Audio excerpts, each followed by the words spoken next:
सत्संग वही होता है यहां आने से इंसान को सोची आए, समझ आए, यहां आने से उसका जमीर जाग जाए, यहां आने से उसे सच का पता चले। रजो तमो सतो ये गुण है, सच और झूठ गुणों में आ जाता है।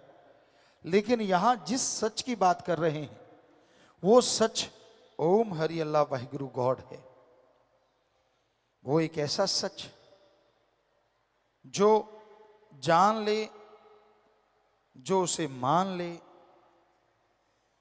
उसके जन्मों जन्मों के पाप कट जाते हैं, उसकी आत्मा पाक पवित्र हो जाती है और वो मालिक की दया में रहमत के लायक बनते चले जाते हैं। तो सच भगवान है, अल्लाह वाहिगुरु राम है। और उस सच से जुड़ना सिर्फ इंसान की फितरत में लिखा है।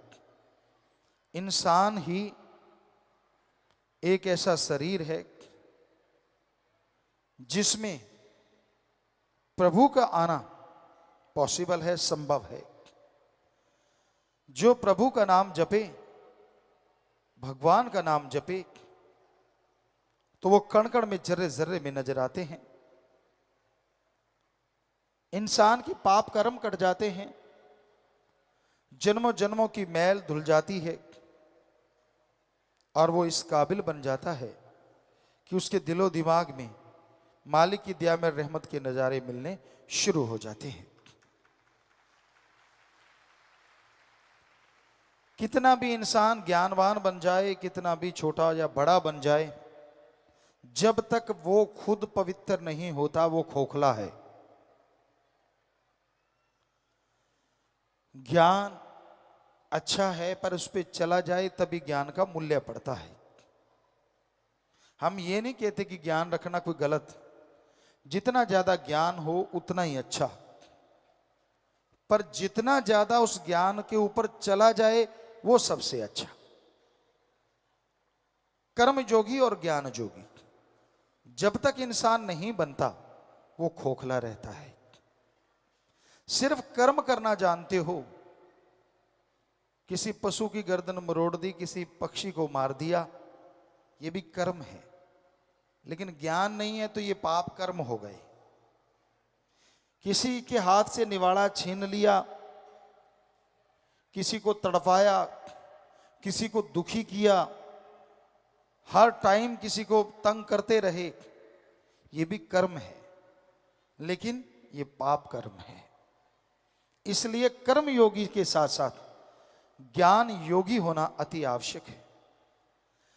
जब तक इंसान ज्ञान योगी नहीं बनता तब तक मालिक की कृपा पात्र नहीं बना जा सकता। तो अगर आप कर्म योगी और ज्ञान योगी बनेंगे तभी मालिक की दया में रहमत के लायक बन पाएंगे, तभी उसकी खुशियां आपको हासिल होंगी। और सत्संग एक ऐसी जगह है यहां ज्ञान जोगी और कर्म जोगी बनाया जाता है, सिखाया जाता है। जिस तरह स्कूल कॉलेज हैं उनमें दुनियावी पढ़ाई करवाई जाती है, दुनियावी शिक्षा दी जाती है, यह सिखाया जाता है कि आप दुनिया में उस्ताद कैसे बन सकते हैं। यह सिखाया जाता है कि आप दुनिया में सर्वश्रेष्ठ कैसे हो सकते हैं। उसी तरह सत्संग में इंसानियत का पाठ पढ़ाया जाता है, प्रभु से मिलने का सच्चा राह दिखाया जाता है। आप सोचते होंगे सभी रास्ते जो धर्मों में हैं वो प्रभु से ही मिलाते हैं, कोई शक नहीं, सच। पर क्या आप जानते हैं इस कलयुग में राम नाम बिजनेस बन गया है। हम नॉन मेडिकल के स्टूडेंट रहे, जितना पढ़े कम पढ़ पाए, लेकिन जितना पढ़े साइंस में बहुत रुचि थी, नॉन मेडिकल के स्टूडेंट थे। गुरुजी ने बुलाया, उनकी रजा, उनका रहमत, घर में भी धर्म थे, पवित्र गीता, श्री गुरु नानक देव जी की जन्म साखी, सुंदर गुटका और भी शायद रामायण, ये ग्रंथ घर में थे, पढ़ा करते थे। गुरु जी ने बोला कि सभी धर्मों को पढ़ो, और हमने उसी वैज्ञानिक दृष्टिकोण से सभी धर्मों को पढ़ा। सभी धर्मों में ये तो लिखा है ओम हरि अल्लाह वाहिगुरु गॉड देता है, पर यह नहीं लिखा कि वो लेता है। अब हम सच्ची बात कहते हैं तो सबको कड़वी लगती है, सब हमसे नाराज हो जाते हैं। उसका नजारा आपने MSG में देखा ही है, फिल्म में। क्या था उसमें ऐसा? कोई माई का लाल साबित करके दिखाए कि इस धर्म के खिलाफ ये बोला, उस धर्म के खिलाफ वो बोला। और जिनको अच्छी नहीं लगती, जो नहीं उसको देखना चाहते, तो एक ही वजह हो सकती है, वो बुराई की दुकान खोले बैठे हैं अपने घरों में। हमने तो उस फिल्म में नशा छुड़वाया है, बताइए क्या गलत किया? लोगों को कसमें दिलाई, जैसे रूहानी जाम पिलाया कि राम नाम जपो रो कट जाएंगे, भगवान का नाम जपो, कसम दिला रहे हैं आपको। तो क्या भगवान का नाम जपवाना और बुराइयां कसम दिला के छुड़वाना किसी के धर्म को ठेस पहुंचाना है? सोचिए। फिर क्यों तिल मिलाते हैं लोग? क्योंकि सच सहन नहीं होता। सच यही है, ओम हरि अल्लाह वाहिगुरु गॉड खुदा रब दाता था, दाता है और दाता ही रहेगा। वो मंगता नहीं हो सकता। और यह भी सच है, वो देता था, देता है और देता ही रहेगा। मांगने का कायदा आना चाहिए। ऐसे नहीं होता कि आपने इच्छा करी और वो पूरी हो गई, नहीं। क्या आप इच्छा करें, 5-7 साल का बच्चा कोई इच्छा कर ले कि मुझे PhD की डिग्री मिल जाए, तो मिल जाएगी? कितना भी भ्रष्ट युग है, 7 साल के बच्चे को PhD की डिग्री नहीं मिल सकती। हाँ, बड़े वाला तो कहीं भी कुर्सी के नीचे से दाएं से डाल के ले सकता है, लेकिन 7 साल के बच्चे को कौन देगा? नहीं हो सकता। वैसे तो कलयुग है, कुछ भी हो सकता है, लेकिन अगर वैसे कायदे से देखा है, डॉक्टरेट की डिग्री, मास्टर डिग्री ऐसे नहीं हासिल होती, उसके लिए जिंदगी के 20-25 साल लगाने पड़ते हैं। तो जरा सोचिए, ये किताबें तो सामने हैं। वो अल्लाह, वो वाहिगुरु, वो राम, वो गॉड जो दिखता नहीं, क्या उसके लिए 16 साल नहीं, 20 साल नहीं, 5 साल नहीं, क्या 2-4 महीने लगातार नहीं लगाने चाहिए उसका रिसर्च करने के लिए? लगाने चाहिए। अगर कोई लगा दे तो यकीनन मालिक के नजारे मिलेंगे और उसका रास्ता 100% नजर आएगा। पर 2 महीने होते हैं। आप घंटा सुबह घंटा शाम भक्ति करी और पूछते हैं भक्ति करी, कहते हाँ आज एक दिन भक्ति करी। एक दिन थोड़े ही ना, 2 घंटे। घंटा सुबह शाम अगर 2 महीने करोगे तो हमारे ख्याल से 5 दिन और रात बनेंगे। 2 महीने तो बहुत दूर जाके बनेंगे। कैलकुलेट करो, टाइम है। तो ये जरूरी है कि आप सही समय के अनुसार भक्ति करें, फिर उसके नजारे ना मिले तो कहें कि हमारे धर्म झूठे। धर्म नहीं कहते कि पैसा देने से भगवान दिख जाएंगे। धर्म नहीं कहते कि कपड़ा चढ़ाने से भगवान दिखेंगे। धर्म नहीं कहते कि धूप में तड़फने से, पाखंडवाद करने से भगवान दिखेंगे। सवाल ही पैदा नहीं होता। धर्म हमारे सारे कहते हैं भगवान का गुरु मंत्र, कलमा, मेथड ऑफ मेडिटेशन, वो एक तरीका है। बाय नेम उस गॉड को पुकारो तो वो गॉड जरूर मिलेगा, जरूर आएगा। एक छोटा सा बच्चा, हम सब आए हैं इस उम्र से गुजर के, जब उसे भूख लगती है, हमारी संस्कृति की बात करते हैं, अभी भी मरी नहीं है, जैसे उसे भूख लगती है वो रोता है तो मां कैसे दौड़ी चली आती है। क्यों? बच्चा रोया है, या तो भूख लगी है, या उसका कुछ दुख रहा है, तकलीफ है, बाथरूम ना कर दिया हो, गिल्ला ना हो गया हो, मां आती है ना दौड़ के। अब जरा सोचिए, थोड़ा सा रोने से एक मां दौड़ के चली आती है, तो जिस भगवान ने मां को बनाया है, अगर कोई भगवान के लिए रोएगा तो क्या भगवान दौड़ा चला नहीं आएगा? सोचिए। पर उसके लिए तो कोई रोता ही नहीं। उसके दर पे तब सिर झुकाता है जब 10 लाख का करोड़ मांगता है। उसके आके दर पे तब सर झुकाता है जब पेपरों का टाइम आता है। भगवान रात को पेपर दिखा जाना, सुबह करके आऊंगा, तेरा क्या जाता है, मेरी मेरिट आ जाएगी। उसको तब याद किया जाता है जब बच्चा बीमार हो जाए और डॉक्टर कह दें ये लाइलाज है। उसको तो तब याद करते हैं जब किसी मुसीबत में घिर जाओ। उसको तब याद किया जाता है जब मौत सामने नजर आए। काश सुख के दिनों में उसे याद करो तो दुख कभी आए ना। दुख में सुमरन सब करें, अरे सुख में करे ना कोई। और जो सुख में सुमरन करें तो दुख काहे को होए। और ये 100% सच है। आपका जाता क्या है? आधुनिक युग में आप प्रवेश कर चुके हैं, बड़े आधुनिक हैं आप, मानी बात। क्या आपने खाने की जगह कुछ सोना खाने लगे हो? रोटी छोड़ दी हो? क्या पता नए युग में आप डायमंड खा के गुजारा कर रहे हो? ऐसा है कोई? नहीं। वही गेहूं की रोटी, वही सब्जियां, वही पनीर, वही दूध, सब कुछ वैसे का वैसा। ठीक है, आधुनिक युग है, लेकिन आवश्यक चीजें तो वैसी ही हैं। आप वही चीजें लेते हैं, वही चीजें खाते हैं, वैसा कपड़ा पहनते हैं। तो उसमें अगर एक चीज और ऐड की जाए, और वो है प्रभु का नाम। कि आप घंटा सुबह शाम 10 घंटे, 24 में से फिर भी 22 घंटे आपके, चलो घंटा छोड़िए, 15 मिनट सुबह शाम, आधा घंटा, 11.5 घंटे आपके, आधा घंटा, वो भी 15-15 मिनट सुबह, 15 मिनट शाम को प्रभु को दे देंगे। करके तो देख लो। फकीर झूठ क्यों बोलेंगे? या तो हम कहें 15 मिनट तो लगाना, पहले 100 रुपया हमें दे के जाना, फिर तो आपको लगे यार गुरुजी पैसा लेने के लिए कह रहे हैं। हम तो नहीं कह रहे ऐसा, यहां तो कोई चढ़ावा नहीं चढ़ता, क्योंकि जब भगवान नहीं लेता तो फकीर क्यों ले? हमारे भी हाथ पांव हैं फकीर के भी। आप खेतीबाड़ी करते हैं तो हम भी खेतीबाड़ी के साइंटिस्ट हैं। एक ही एकड़ में 13 अलग अलग तरह की सब्जियां पैदा की भगवान की कृपा से। रीयूज वाटर सिस्टम तक हमने शुरू किया, और भी बहुत सारी चीजें कर रहे हैं समाज के भले के लिए। तो कर्मयोगी बनना जरूरी है।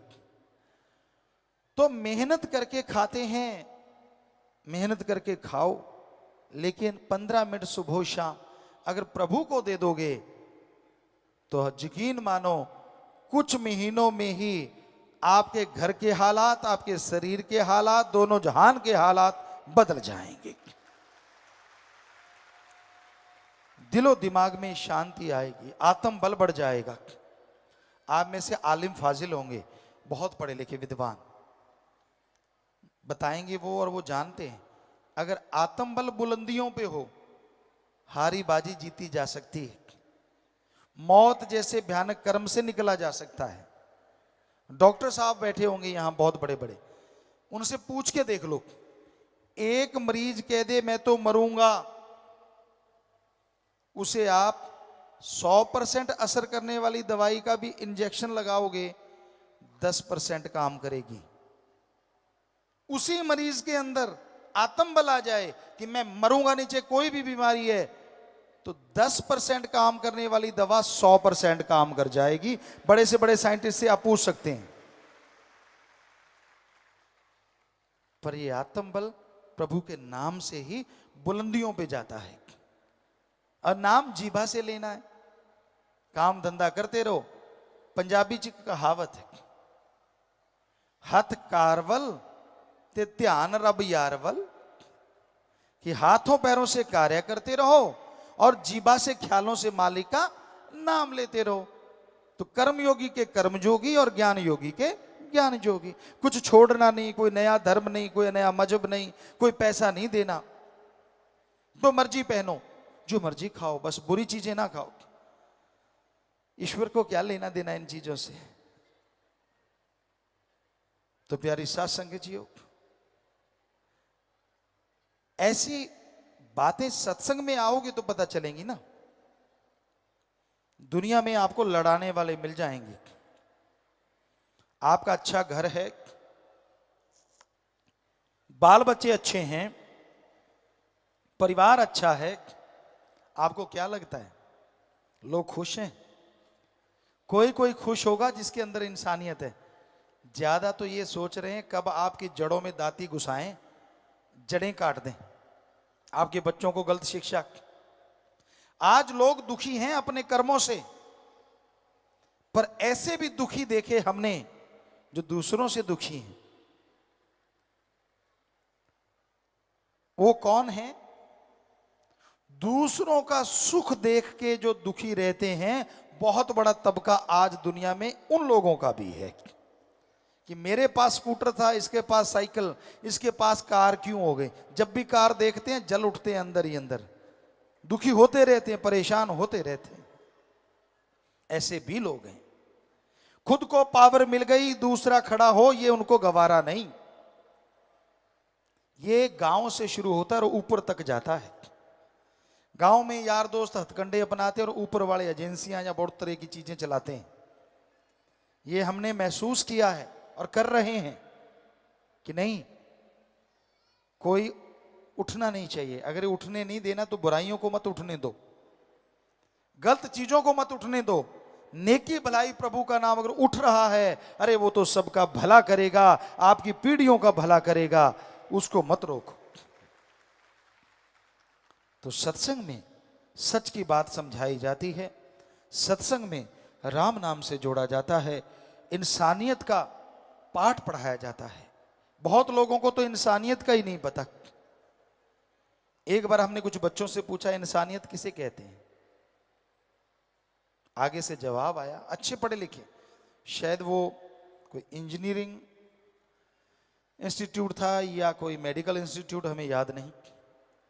कहने लगे गुरुजी इसमें क्या है, एक इंसान है, सारे लोग इंसान हो गए तो इंसानियत होगी। हमने कहा वाह, कमाल की डिग्रियां हैं आपकी।